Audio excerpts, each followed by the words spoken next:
Amado irmão, amada irmã, saúde e paz. Aqui estamos juntos concluindo esta quarta semana da Quaresma ao redor da nossa amada Mãe Maria, que nos inspira na abertura de coração no seguimento de Jesus. Motive-nos para escutar a palavra santa de Deus a ser proclamada, a reflexão das homilias sobre o profeta Ezequiel de São Gregório Magno, Papa, quando diz que a obra de Deus é atrair a si as almas por ele criadas e chamá-las de novo às alegrias da eterna luz. Mas ser flagelado e coberto de escarros, ser crucificado e morrer e ser sepultado não é em substância a obra de Deus, mas do homem pecador que merece tudo isso pelo seu pecado. Ele, porém, carregou os nossos pecados em seu corpo sobre o madeiro da cruz. Ele, que em sua palavra permanece incompreensível, quis em nossa natureza deixar-se prender e ser flagelado. Pois se não houvesse assumido tudo o que é próprio de nossa fraqueza, não teria podido elevar-nos ao poder de sua força. Deste modo, meu irmão, para efetuar a sua obra, Jesus fez uma obra extraordinária e, para conseguir o seu propósito, realizou um fato insólito. Sendo Deus, encarnou-se para elevar-nos até a sua justiça. Por nossa causa, deixou-se flagelar como um homem pecador. Fez, portanto, uma obra insólita, estranha a ele, justamente para realizar a sua obra. O fato de ter, pelo seu sofrimento, sustentado os nossos males, levou-nos, criatura dele, até a glória do seu poder, no qual vive e reina com Deus Pai, na unidade do Espírito Santo. Naquele tempo, ao ouvirem as palavras de Jesus, algumas pessoas da multidão diziam: "Este é verdadeiramente o profeta." Outros diziam: "Ele é o Messias." Mas alguns objetavam: "Porventura o Messias virá da Galileia? Não diz a Escritura que o Messias será da descendência de Davi e virá de Belém, povoado de onde era Davi?" Assim houve divisão no meio do povo por causa de Jesus. Alguns queriam prendê-lo, mas ninguém pôs as mãos nele. Então os guardas do templo voltaram para o sumo sacerdote e os fariseus, e estes lhe perguntaram: "Por que não o trouxestes?" Os guardas responderam: "Ninguém jamais falou como este homem." Então os fariseus disseram-lhes: "Também vós vos deixastes enganar? Por acaso algum dos chefes ou dos fariseus acreditou nele? Mas esta gente que não conhece a lei é maldita." Nicodemos, porém, um dos fariseus, aquele que se tinha encontrado com Jesus anteriormente, disse: "Será que a nossa lei julga alguém antes de ouvir e saber o que ele fez?" Eles responderam: "Também tu és galileu, porventura? Vai estudar e verás que da Galileia não surge profeta." E cada um voltou para a sua casa. Meu irmão, minha irmã, uma das mais importantes mudanças de nossa vida é a superação de todo tipo de preconceito. Preconceito que nos impede de ver a verdade, de ver o bem, de ver o outro, de reconhecer a dignidade humana, de filiação divina em cada pessoa. Ali estavam algumas pessoas da multidão dizendo e testemunhando, depois de terem ouvido a Cristo: "Este é verdadeiramente o profeta, ele é o Messias."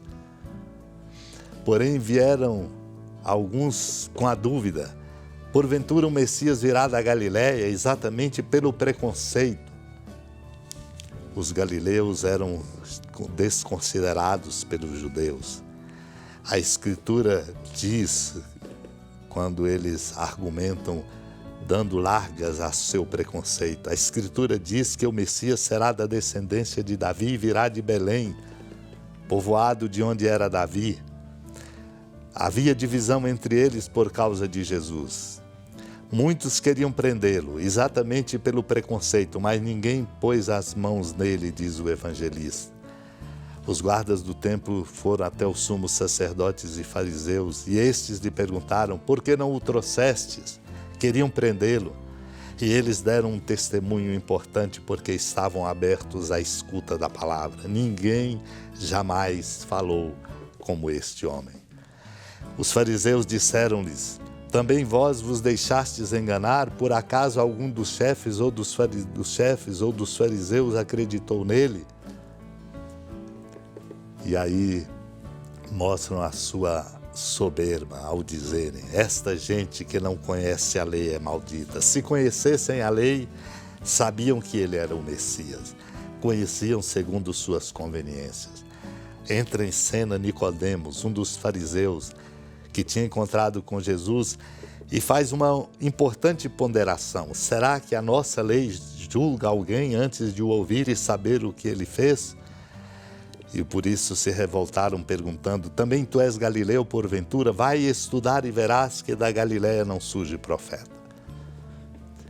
Meu irmão, minha irmã, somos desafiados a vencer todo tipo de preconceito no horizonte bonito da Constituição Pastoral sobre a Igreja no mundo, quando nos adverte dizendo: redimido por Cristo e tornado nova criatura no Espírito Santo, o homem pode e deve amar as coisas criadas pelo próprio Deus, superando distâncias e superando preconceitos. Tudo recebemos de Deus. É preciso olhar a tudo com respeito, porque tudo vem da mão de Deus, e sermos, sobretudo, a Ele agradecidos.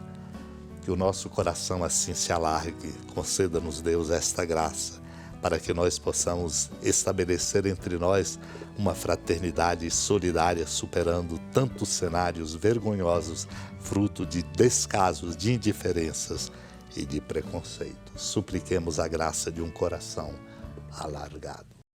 Senhora da piedade, Mãe Virgem do Cristo Deus. Lembrai-vos, ó piedosíssima Virgem Maria, que nunca se ouviu dizer que alguém daqueles que, tendo recorrido à vossa proteção, implorado a vossa assistência e reclamado o vosso socorro, tenha sido por vós desamparado. Animado com igual confiança, a vós recorro, ó Virgem das Virgens, e gemendo sob o peso dos meus pecados, me prostro a vossos pés. Não desprezeis as minhas súplicas, ó Mãe do Verbo encarnado, mas dignai-vos de as ouvir propícia e de me alcançar o que vos peço. Amém. Feliz padroeira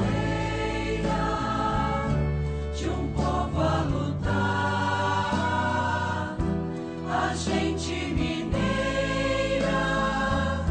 te quer exaltar, não só lá na serra, tu és esplendor de toda esta terra, também és fulgor. Amado irmão, amada irmã, com a alegria do Santuário Basílica da Padroeira do Estado de Minas Gerais, a Senhora da Piedade, que da sua casa de clemência e bondade nos acompanhe e nos abençoa, do alto da serra, magnífica arquitetura divina, a bênção de Deus, amor misericordioso, Pai, Filho e Espírito Santo, desça sobre sua família, proteja sua casa, sustente sua vida, fecunde o caminho missionário de nossa igreja, nos enche de sabedoria e permaneça conosco para sempre. Amém.